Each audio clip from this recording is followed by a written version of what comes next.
Before beginning this talk, which is concerning the Orthodox worldview, I'd like to say a word on why it is important to have an Orthodox worldview, or rather, why it is more difficult to have one today than it was in past centuries. In past centuries, for example, in Russia in the 19th century, in the early part at least, what we can call an Orthodox worldview was an inseparable part of daily life. It was supported by the life around it. In fact, there was no need really to speak of the separate thing, which was called the Orthodox worldview, because it was simply the same thing as leading an Orthodox life. In many countries, as in Russia, the government itself confessed Orthodox religion. It was the center of public functions, and the king, or the ruler himself, was the first Orthodox layman with the responsibility to give a Christian example to all of his subjects. Every city had Orthodox churches. Large cities had many Orthodox churches. It said that Moscow had 40 times 40, some 1,600 or so churches. Many of these churches had services every day, morning and evening. There were monasteries in all the great cities, and many small cities, outside the cities, and in the countryside, in deserts and wildernesses. In Russia there were over 1,000 monasteries altogether, officially organized monasteries, in addition to other more unofficial groups. And monasticism was an accepted part of life. Most families, in fact, had somewhere in them a sister or a brother, an uncle, a grandfather, a cousin, or someone who was a monk or a nun. In addition to all the other kinds of Orthodox examples of Orthodox life, people who wandered from monastery to monastery, fools for Christ, and the whole way of life is permeated by Orthodox kinds of people, of which, of course, monasticism is the center. Orthodox customs are a part of daily life. Most books that were commonly read were Orthodox. And daily life itself was a very difficult thing for most people without modern conveniences. People had to work hard to survive. Life expectancy was not great. Death was a frequent reality. And all of this reinforced the Church's teaching on the other world, which is real and near. Everyone could plainly see how true this was. So living an Orthodox life in such circumstances was really the same thing as having an Orthodox worldview. And there was really no need to talk about such a thing as an Orthodox worldview. Today, on the other hand, all this has changed, and changed very drastically. Our orthodoxy is a little island in the midst of a world which operates on totally different principles. And every day, these principles are changing for the worse, making us, who are Orthodox Christians, more and more alienated from it. Many people are tempted to divide their lives into two sharply distinct categories. The daily life we lead at work, with worldly friends and our worldly business, and orthodoxy, which we live on Sundays and other times in the week when we have time for it. But the worldview of such a person who divides his life up this way, if we look closely at it, is often a strange combination of Christian values and worldly values, which really do not mix together very well at all. The purpose of this talk, therefore, is to see how people living today can begin to make their worldview more of one piece, to make it a whole Orthodox worldview. Orthodoxy is life. If we don't live orthodoxy, we simply are not orthodox, no matter what formal beliefs we might hold. This is the basic principle I would like to expound upon in this paper. Life today in our contemporary world has become very artificial, very uncertain, very confusing. It is true orthodoxy has a life of its own, but it is also not very far from the life of the world around us. And so the life of the Orthodox Christian, even when he's being just purely Orthodox, cannot help but reflect the life around us in some way. And so a kind of uncertainty and confusion have also entered into Orthodox life in our times. In this talk I will try to look at contemporary life and then at our Orthodox life to see how better we might fulfill our Christian obligation to lead otherworldly lives even in these quite terrible times, and to have an Orthodox Christian view of the whole of life today that will enable us to survive these times with our faith intact. Probably there will be all kinds of questions and discussion about this, which we'll go into at the end. And the purpose, of course, for which we're doing this is survival, so that we might be able to survive as Orthodox Christians. Anyone who looks at our contemporary life from the perspective of the normal life lived by people in earlier times, say Russia or America or any country of Western Europe in the 19th century, cannot help but be struck by the fact how abnormal life has become today. The whole concept of authority and obedience, of decency and politeness, of public and private behavior, all have changed drastically, have been turned in fact upside down, except in a few isolated pockets of people, usually Christians of some kind, who try to preserve the so-called old-fashioned way of life. Our abnormal life today can be characterized as spoiled or pampered. From infancy, today's child, as a general rule, is treated like a little god or goddess in the family. His whims are catered to, his desires fulfilled, he is surrounded by toys, amusements, comforts. He is not trained or seldom trained, very rarely well trained, or brought up according to strict principles of Christian behavior, but left to develop whichever way his desires incline. Usually it's enough for the child to say, "I want it," or "I won't do it," for his obliging parents to bow down before him and let him have his way. Perhaps this does not happen all the time in every family, but it happens often enough to be the rule of contemporary child-rearing, and even the best-intentioned parents do not entirely escape from its influence.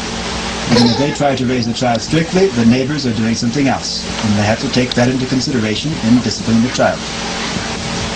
When such a child becomes an adult, he naturally surrounds himself with the same things he is used to in his childhood, with comforts, amusements, and grown-up toys.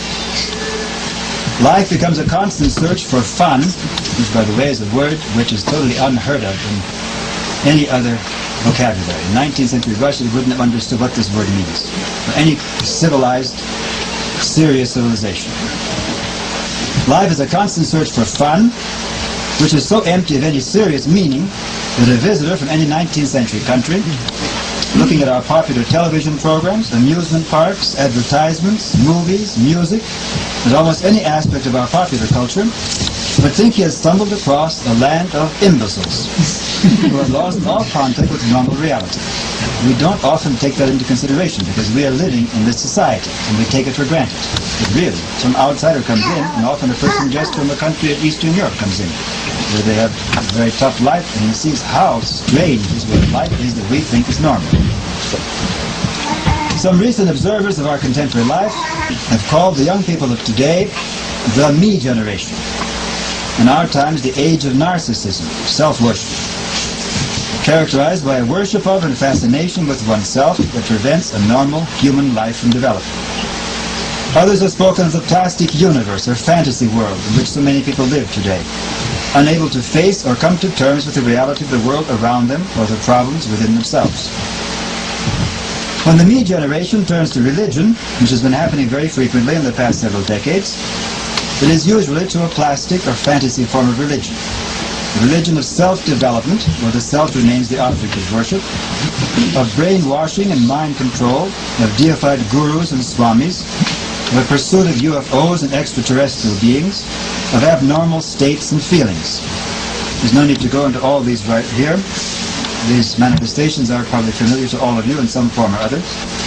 Later on, I'll discuss a little how these touch on the Orthodox Christian spiritual life of our days. It is important for us to realize, as we try ourselves to lead a Christian life today, that the world which has been formed by our pampered times makes demands on the soul, whether in religion or in secular life, which are what one has to call totalitarian.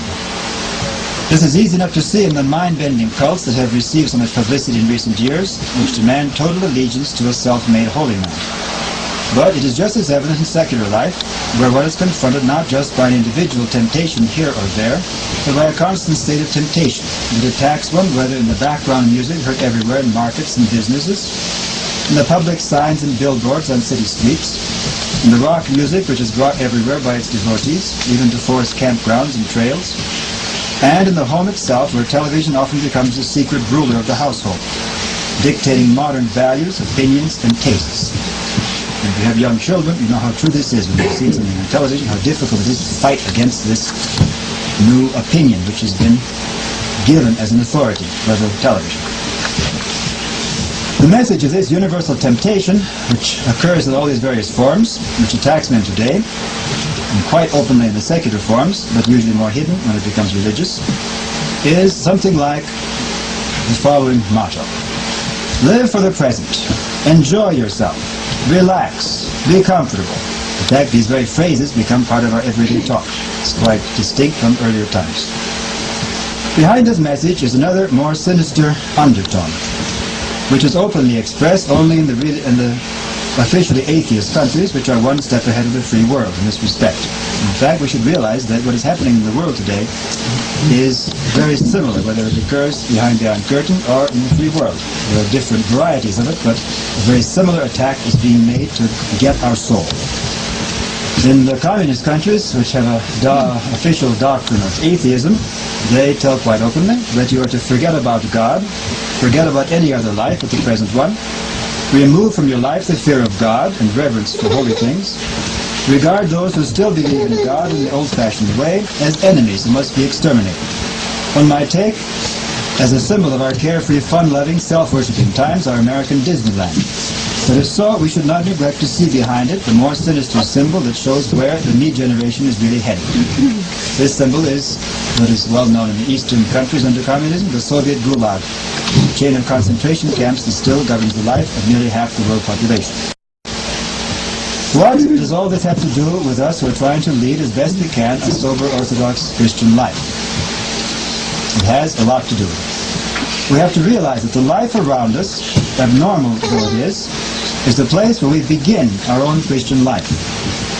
Whatever we make of our life, whatever truly Christian content we give to it, it still has something of the stamp of the me generation on it. And we have to be humble enough to see this. This is where we begin.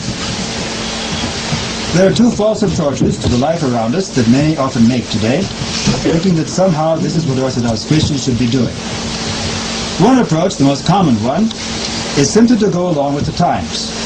Adapt yourself to rock music, modern fashions and tastes, and the whole rhythm of our jazzed-up modern life. Often the more old-fashioned parents will have little contact with this life and live their own life more or less separate from it. But they will smile when they see their children follow after the latest craze and think that this is something harmless. This path is total disaster if we want to live a Christian life. It is something that produces the death of the soul. There are some who can still lead an outwardly respectable life without struggling against the spirit of the times, which is manifest in all these popular movements. But inwardly, such people are dead or dying. And the saddest thing of all, their children will pay the price in various psychic and spiritual disorders and sicknesses which become more and more commonplace.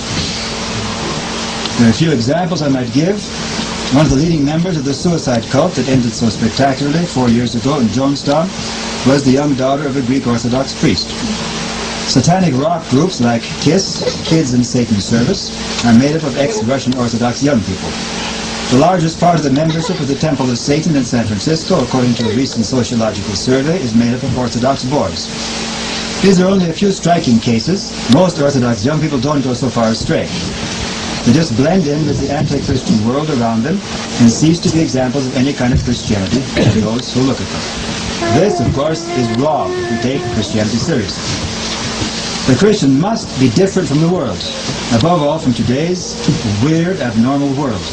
And this must be one of the basic things he knows as part of his Christian upbringing. Otherwise, there is no point in calling ourselves Christians at all, much less Orthodox Christians. The false approach at the other extreme is what one might call fake spirituality. As translations of Orthodox books on the spiritual life become more widely available and the Orthodox vocabulary of spiritual struggle is placed more and more in the air, one finds an increasing number of people talking about hesychasm, the Jesus prayer, the ascetic life, exalted states of prayer, and all manner of things like that. And the most exalted holy fathers like St. Simeon the New Theologian, St. Gregory Palamas, St. Gregory the Sinite, and many others. It is all, of course, very well to be aware of this truly exalted side of Orthodox spiritual life, and to have reverence for the great saints who have actually lived it. But unless we have a very realistic and very humble awareness of how far away all of us today are from the life of hesychasm, and how little prepared we are even to approach it, our interest in it will be only one more expression of our self-centered plastic universe. The me generation goes hesychast. That is what some people are trying to do today. In actuality, they're only adding a new game called hesychasm to the attractions of Disneyland. There are books on the subject now, very popular. In fact, Roman Catholics are going very big for this kind of thing, under Orthodox influence, and themselves influencing other Orthodox people. For example, there is a Jesuit priest, Maloney, who writes all kinds of books and translations. And Macarius the Great, sends in the theologian, tries to get people in everyday life to be hesychasts and have all kinds of retreats, usually charismatic. People are inspired by the Holy Spirit, supposedly, and undertake all kinds of these disciplines which we get from Holy Fathers, which are far beyond the level in which we are today. It's a very unserious thing.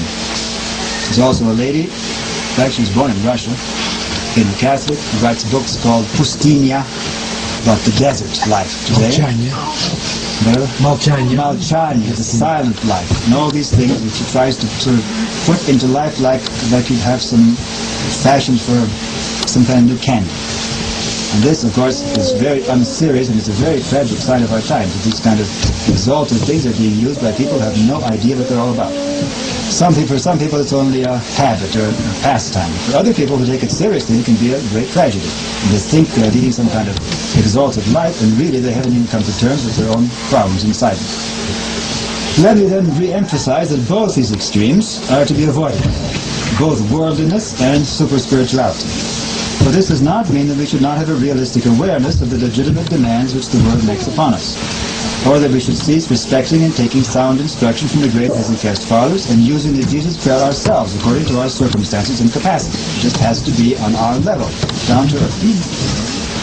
The point is, and this point is absolutely necessary for our survival as Orthodox Christians in these perilous times, we must realize our situation as Orthodox Christians today. We must realize deeply what times we are living in, how little we actually know and feel our orthodoxy, how far we are not just from the saints of ancient times, we can't even touch them, but even from the ordinary Orthodox Christians of 100 years ago, or even a generation ago, and how much we must humble ourselves just to survive as Orthodox Christians today. More specifically, what can we do to gain this awareness, this realization, and how can we make it fruitful in our lives? I'll try to answer this question in two parts. First, concerning our awareness of the world around us, which as never before in the history of Christianity has become our conscious enemy. And second, concerning our awareness of orthodoxy, which I'm afraid most of us know much less than we should, and much less than we have to know if we wish to keep it. First, since whether we wish it or not, we are in the world, and its effects are felt strongly wherever you are today, even in a remote place like our monastery here. Therefore, we must face it and its temptations squarely and realistically, but without giving in to it. In particular, we must prepare our young people for the temptations facing them, and, as it were, inoculate them against these temptations. We must be aware that the world around us seldom helps and almost always hinders the upbringing of a child in the true Orthodox spirit. We must be ready every day to answer the influence of the world with the principles of a sound Christian upbringing. This means, to go into a few more specific points, that what a child learns at school must be constantly checked and corrected at home. You can't assume what he's going to learn in school is something simply that's profitable or secular and has nothing to do with his orthodox outlook on life. A generation ago you could have assumed that more or less. Now, no longer can do that. A child may be taught useful skills and facts in schools, although many schools in America today are failing miserably even with this. And in fact, many school teachers tell us that all they can do is keep the children in good order in class without even teaching them anything. But even if he gets this much, which few are getting, he is also taught many wrong attitudes in philosophy. The child's basic attitude towards an appreciation of literature, music, history, art, philosophy, even science, and of course life and religion, must come first of all not from school, because the school will give you this all mixed up with modern philosophies. It must come first from the home and the church, or else a child is bound to be miseducated in today's world. The public education is at best agnostic and at worst openly atheistic or anti-religious. Of course, in the Soviet Union, all this is forced upon the child. There's no religion whatsoever, and there's an active program of making the child atheist. In America, it's not so bad. Perhaps in some places it's getting that bad, but not as bad. Another point, parents must know exactly what is being taught their children in sex education courses, which are almost universal today in American schools. And this must be corrected at home. not only by a frank attitude to this subject, especially between fathers and sons, a very rare thing in American society, but also by a clear setting forth of the moral aspect, which is totally absent in public education. Another point, parents must know just what kind of music their children are listening to. What is in the movies they see? Listening and seeing together with them when necessary. What kind of language they're exposed to. What kind of language they use.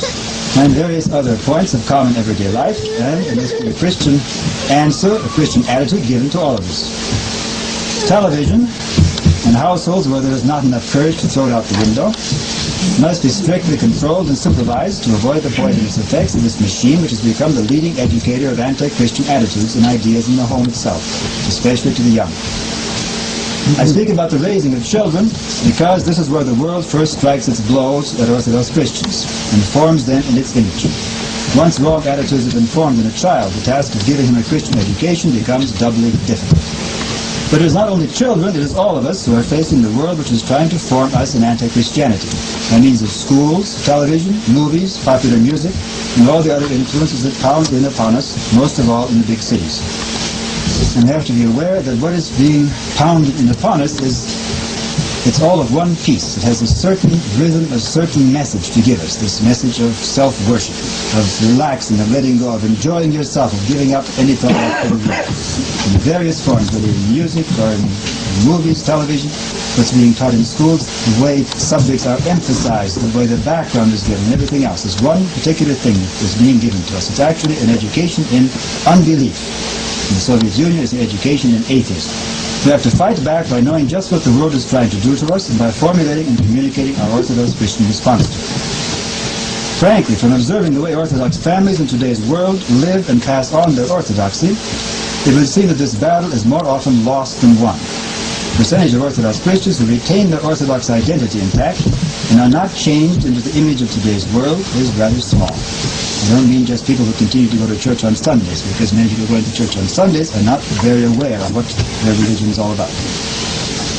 However, having said this much, I must say now that it is not necessary to view the world around us as all bad. If it was, there would be almost no hope for us. In fact, for our survival as Orthodox Christians, we have to be smart enough to use whatever is positive in the world for our benefit. Here I'll go into a few points where we can use something in the world which seems to be nothing to do directly with orthodoxy in order to formulate our Orthodox worldview. For example, the child who has been exposed from his earliest years to good classical music and has seen his soul being developed by it will not be nearly as tempted by the crude rhythms and message of rock and other contemporary forms of pseudo-music as someone who has grown up without a musical education. Such a musical education, as several of the often elders have said, refines the soul and prepares it for the reception of spiritual impressions. The child, second point, the child who has been educated in good literature, drama and poetry, and has felt their effect in his own soul, that is, has really enjoyed them, will not easily become an addict of the contemporary movies and television programs and cheap novels which devastate the soul and take it away from the Christian path. Another point, the child who has learned to see beauty in classical painting and sculpture will not easily be drawn into the perversity of contemporary art or be attracted by the garish products of modern advertising and pornography. Another very important point, the child who knows something of the history of the world, especially in Christian times, and how other people have lived and thought, what mistakes and pitfalls people have fallen into by departing from God and His commandments, and what glorious and influential lives they have lived when they were faithful to Him, will be discerning about the life and philosophy of our own times, and will not be inclined to follow the first new philosophy or way of life he encounters. One of the basic problems facing people educating children today is that in the schools they are no longer given a sense of history, that anybody has lived before us. Anybody who knows anything about history before the Second World War is considered ancient history. Actually, it's a very dangerous, fatal kind of a thing to give a child, because it means he has no ability to take examples from the way people lived in the past. And actually, history constantly repeats itself. Once you see that, it becomes interesting. It becomes interesting how people are falling into the same traps today, and you begin to see how you can answer this, how people have answered in the past, how there have been people who went against God, and what results came from that, and how people changed their lives and became exceptions, and gave an example which has lived down to our own time. And this sense of history is a very important thing that should be communicated.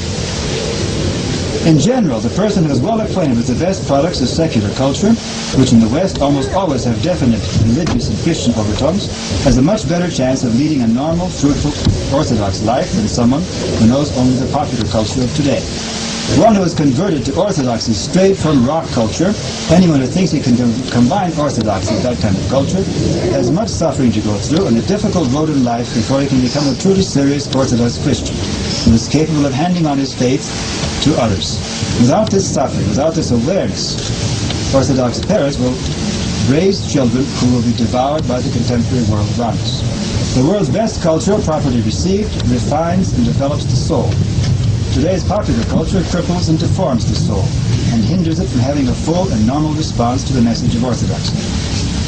Therefore, in our battle against the spirit of this world, we can use the best things the world has to offer in order to go beyond them. Everything good in the world, if we are only wise enough to see it, points to God and to orthodoxy. And we have to make use of it. With such an attitude, a view both of the world, the good things in the world and the bad things in the world, it is possible for us to have and to live an Orthodox worldview. That is, an Orthodox view on the whole of life, not just on narrow church subjects. There exists a false opinion, which unfortunately is all too widespread today, that it is enough to have an orthodoxy that is limited to the church building and formal Orthodox activities, such as praying at certain times or making the sign of the cross. In everything else, where this opinion goes, one can be like anyone else, participating in the life and culture of our times without any problem, as long as we don't commit sin. Anyone who has come to realize how deep orthodoxy is and how full is the commitment which is required of the serious Orthodox Christian, and likewise what totalitarian demands the contemporary world is making on us, will easily see how wrong this opinion is. One is orthodox all the time, every day, in every situation of life, or one is not really orthodox at all. Our orthodoxy is revealed not just in our strictly religious views, but in everything we do and say. Most of us are very unaware of the Christian religious responsibility we have for the seemingly secular part of our lives. A person with a truly Orthodox worldview lives every part of his life as Orthodox and Christian. Let us therefore ask here, how can we nourish and support this Orthodox worldview in our daily life? That is, what are the Orthodox things that strengthen us as opposed or added to those worldly things which we already mentioned as helping out the Orthodox worldview? The first and most obvious way is to be in constant contact with the sources of Christian nourishment, and everything that the Church gives for our enlightenment and salvation. Church services and holy mysteries, Holy Scripture, the lives of saints, the writings of the Holy Fathers. One must, of course, read books that are on one's own level of understanding and apply the Church's teachings to one's own circumstances in life. Then they can be fruitful in guiding us and changing us in the Christian way. But often these basic Christian sources do not have their full effect on us, or they don't really affect us at all, because we don't have the right Christian attitude towards them and towards the Christian life they're supposed to inspire. Let me say a word here about what our attitude should be if we are to obtain real benefit from them, and if they're going to be for us the beginning of a truly Orthodox worldview. First of all, Christian spiritual food by its very nature is something which is living and nourishing. If our attitude towards it is only academic and bookish, we will fail to get the benefit it is meant to give. Therefore, if we read Orthodox books, or are interested in orthodoxy only to gain information, or to show off our knowledge to others, we are missing the point. If we learn of the commandments of God and the laws of His Church, merely so we can be correct and judge the incorrectness of others, we are missing the point. These things must not merely affect our ideas, they must directly touch our lives and change them. Any time of great crisis in human affairs, such as the critical times right in front of us in the free world, it's a matter not of centuries or decades, it's a matter of a few years or months in front of us. It's critical times. In these times, those who place their trust in outward knowledge, in laws and canons and correctness, will be unable to stand. The strong ones then will be those whose Orthodox education has given them a feel of what is truly Christian. Those whose orthodoxy is in the heart and is capable of touching other hearts. Nothing is more tragic than to see someone who is raised in orthodoxy, has a certain idea of the catechism, has read some lives of saints, has a general outline of what orthodoxy stands for, understands some of the services, and then is totally unaware of what is going on around him.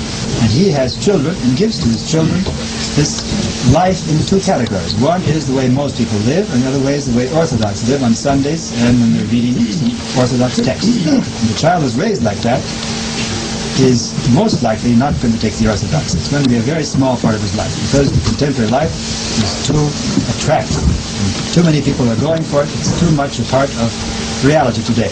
Unless he can really taught how to approach it, how to guard himself against the bad effects of it, and how to take the good things which are in the world.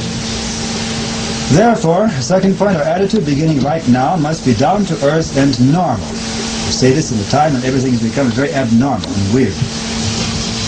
That is, our attitude must be applied to the real circumstances of our life. It cannot be a product of fantasy and escapism and refusal to face the often unpleasant facts of the world around us. If our orthodoxy is too exalted, too much in the clouds, it belongs in a hothouse and is incapable of helping us in our daily life, let alone saying anything for the salvation of those around us. Our world is quite cruel, and it wounds souls with its harshness. And we have to respond, first of all, with down-to-earth Christian love and understanding, leaving accounts of hesychasm and advanced forms of prayer to those capable of receiving them. So also our attitude must be not self-centered, but reaching out to those who are seeking for God and for a godly life. Nowadays, whenever there is a good-sized Orthodox community, the temptation is to make it into a society for self-congratulation and for taking delight in our Orthodox virtues and achievements, the beauty of our church buildings and furnishings, the splendor of our services, even the purity of our doctrine. But the true Christian life, ever since the time of the Apostles, has always been inseparable from communicating it to others. An orthodoxy that is alive, by this very fact, shines forth to others. And there is no need to open a department of missions to do this. The fire of true Christianity communicates itself without this. If our orthodoxy is only something we keep for ourselves and boast about it, then we are the dead burying the dead, which is precisely the state of many of our Orthodox parishes today, even those that have a large number of young people, if they are not going deeply into their faith. It's not enough to say the young people are going to church. You have to ask, what are they getting in church? What are they taking away from church? And if they are not making orthodoxy a part of their whole life, then there's not that much benefit from being in church. Likewise, another point, our orthodoxy must be loving and forgiving. There's a kind of hardness which has crept into Orthodox life today to say things like, that man is a heretic, don't go near him. Or that one is Orthodox, supposedly, but you can't really be sure. Or that one there is obviously a spy. See, it's apparently a common thing. Often we don't mean this too seriously, but this attitude is a very cruel one, and it can become very harsh.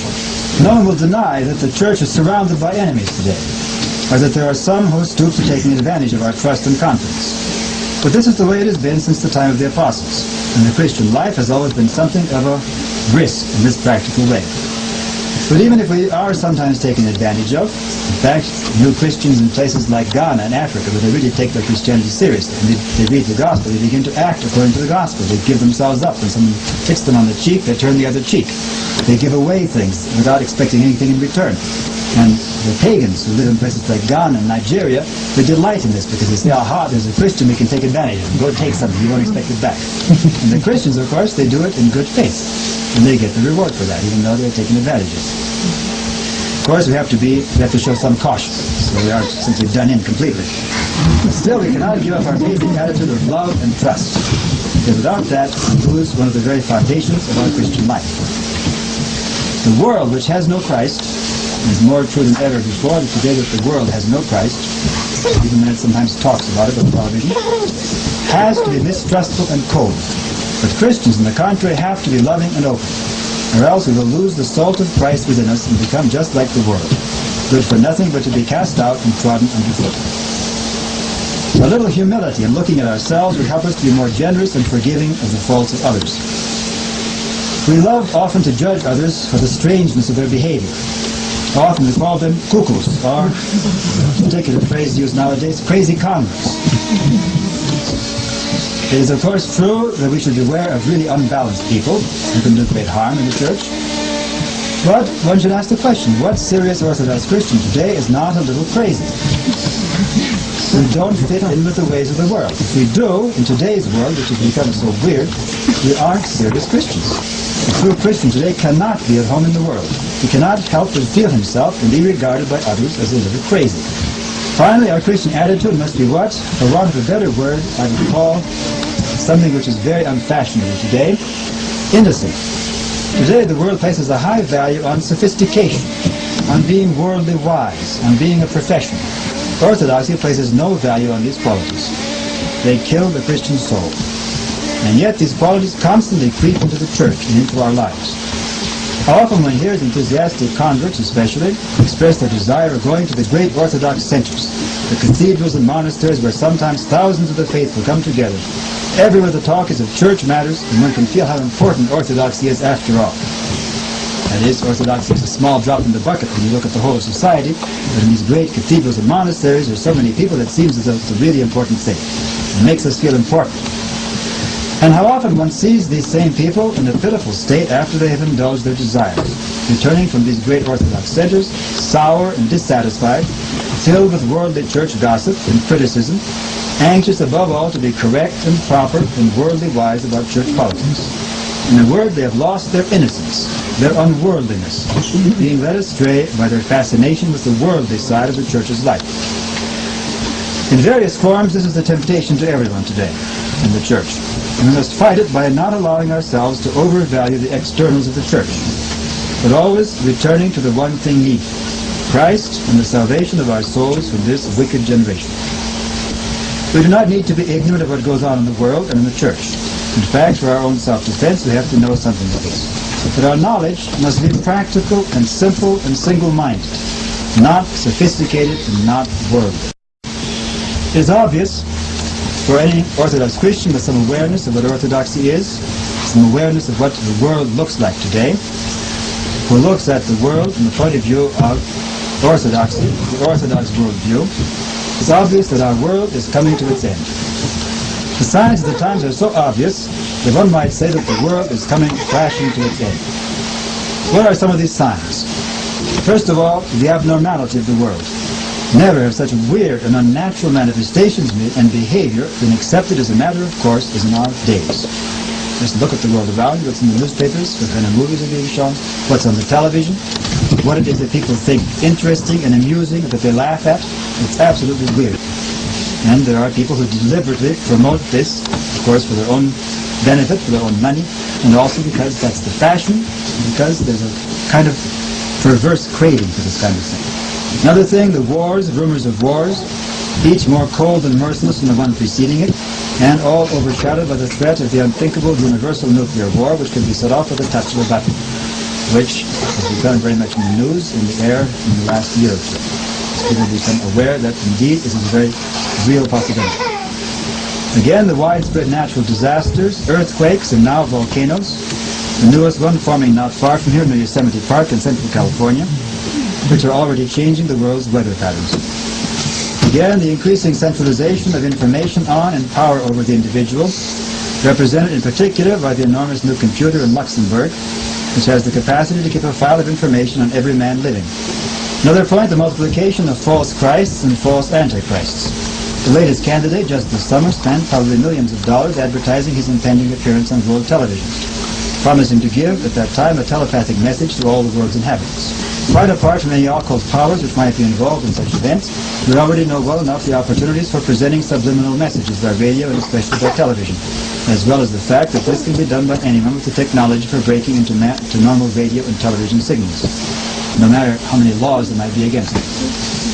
Another point, the truly weird response to the new movie everyone in America is talking about and seeing, E.T., the extraterrestrial, has caused literally millions of seemingly normal people to express their affection and love for the hero, who was a savior from outer space, was quite obviously a demon.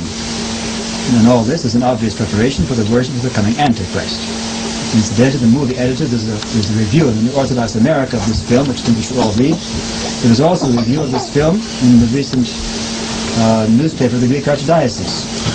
And the priest who reviewed it said it's a wonderful movie that can teach us about love and everyone should see it. It means that there's quite a contrast between people who are trying to be aware of what's going on and those who are simply led into the mood of the times. I could go on with details like this, but my purpose is not to frighten you, but to make you aware of what is happening around us. It is truly later than we think. The apocalypse is now. And how tragic it is to see Christians, and above all, Orthodox young people, with this incalculable tragedy hanging over their heads, who think they can continue what is called a normal life in these terrible times, participating fully in the whims of this silly, self-worshipping generation, totally unaware that the fool's paradise we are living in is about to crash, and completely unprepared for the desperate times that lie just ahead of us. There is no longer even a question of being a good or a poor Orthodox Christian. The question now is, will our faith survive at all? With many, it will not survive. The coming Antichrist will be too attractive, too much in the spirit of the worldly things we now crave, for most men even to know that they have lost their Christianity or bound down to Him. Still, the call of Christ comes to us. Let us, after becoming aware of some of these things, begin at last to pay attention to it. The clearest expression of this call today is coming from the enslaved atheist world, where there is real suffering for Christ and the seriousness of life which we are rapidly losing or have already lost. One Orthodox priest in Romania, Father George Calciu, who is now near death in a communist prison, for daring to challenge young seminarians and students to put off their blind allegiance to the spirit of the times and come forward to labor for Christ. He gave a series of talks in 1978, for which he received a sentence of 10 years in the concentration camp, and after which he was subjected to beatings. We are publishing the last issue of Orthodox Word, containing the first installment in 2 parts. There's 7 talks addressed to young people. Of course, he speaks to people who have been raised as atheists, so the situation is a little more drastic than what we have here. The basic battle is the same. After speaking of the emptiness of atheism, he tells today's young people, quote, "I call you to a much higher flight, to total abandonment, to an act of courage which defies reason. I call you to God, to the one that transcends the world, so that you might know an infinite heaven of spiritual joys, the heaven which you presently grope for in your personal hell, and which you seek even while in a state of non-deliberate revolt. Jesus has always loved you, but now you have the choice to respond to his invitation. In responding, you are ordained to go and bear fruit that will remain, to be a prophet of Christ in the world in which you live, to love your neighbor as yourself, and to make all men your friends, to proclaim by every action this unique and limitless love which has raised man from the level of a slave to that of a friend of God, to be the prophet of this liberating love which delivers you from all constraint, returning to you your integrity as you offer yourself to God." End of quote. Father George, speaking to young people who had little inspiration to serve Christ's church because they had accepted the worldly opinion, which is common also in the free world, that the church is only a set of buildings or a worldly organization, in fact that the priestly calling is simply another job, which is paid for by the government, he calls them and us to a deeper awareness of Christ's church, and of how our formal membership in it is not enough to save us. He says, quote, "The Church of Christ is alive and free. In her we move and have our being, through Christ who is her head. In him we have full freedom. In the church we learn of truth, and the truth will set us free. You are in Christ's church whenever you uplift someone bent down in sorrow, or when you give alms to the poor and visit the sick. You are in Christ's church when you cry out, 'Lord, help me.' You are in Christ's church when you are good and patient, when you refuse to get angry at your brother, even if he has wounded your feelings. You are in Christ's church when you pray, 'Lord, forgive him.' When you work honestly at your job, returning home weary in the evenings, but with a smile upon your lips. When you repay evil with love, you are in Christ's church. Do you not see, therefore, young friend, how close the Church of Christ is? You are Peter, and God is building his church upon you. You are the rock of his church, against which nothing can prevail. Let us build churches with our faith, churches which no human power can pull down, a church whose foundation is Christ. Feel for your brother alongside him. Never ask, 'Who is he?' Rather say, 'He is no stranger. He is my brother. He is the Church of Christ, just as I am.'" End of quote. With such a call in our hearts, let us begin really to belong to the Church of Christ, the Orthodox Church. Outward membership is not enough. Something must move within us that makes us different from the world around us, even if that world calls itself Christian and even Orthodox. Let us keep and nourish those qualities of the true Orthodox worldview which I mentioned earlier. A living, normal attitude, loving and forgiving, not self-centered, preserving our innocence and unworldliness, even with a full and humble awareness of our own sinfulness and the power of the worldly temptations which surround us.